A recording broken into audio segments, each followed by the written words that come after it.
محرم الحرام پر ایک مضمون۔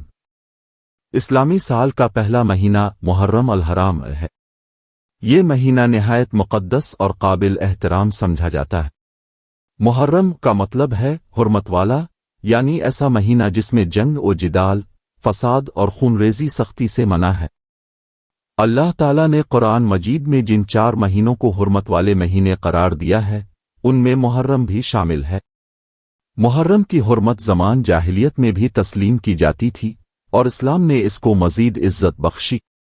یہ مہینہ ہمیں صبر، قربانی اور حق و باطل کی تمیز کا پیغام دیتا ہے۔ اسلامی تاریخ میں اس مہینے کو خاص مقام اس لیے حاصل ہے کہ اسی ماہ کی 10 تاریخ یعنی یوم عاشورہ کو نواس رسول حضرت امام حسین رضی اللہ عنہ نے میدان کربلا میں عظیم قربانی پیش کی۔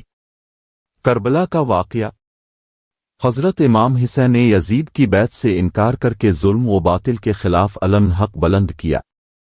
انہوں نے اپنے خاندان کے ساتھ مان کربلا میں صبر، استقامت اور قربانی کی وہ مثال قائم کی جو رہتی دنیا تک انسانیت کے لیے مشعل رہا۔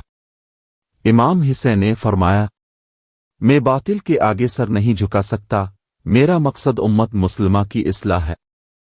کربلا کی جنگ ہمیں یہ سکھاتی ہے کہ باطل چاہے جتنا بھی طاقتور ہو، حق کبھی نہیں ہارتا۔ امام حسین کی قربانی دین اسلام کی بقا اور سچائی کے فروغ کے لیے تھی۔ یوم عاشورہ کی فضیلت: یوم عاشورہ کو رسول اللہ نے بھی بڑی اہمیت دی۔ ہجرت سے پہلے بھی آپ مدینہ میں روزہ رکھتے تھے اور بعد میں مسلمانوں کو بھی اس دن روزہ رکھنے کی تلقین فرمائی۔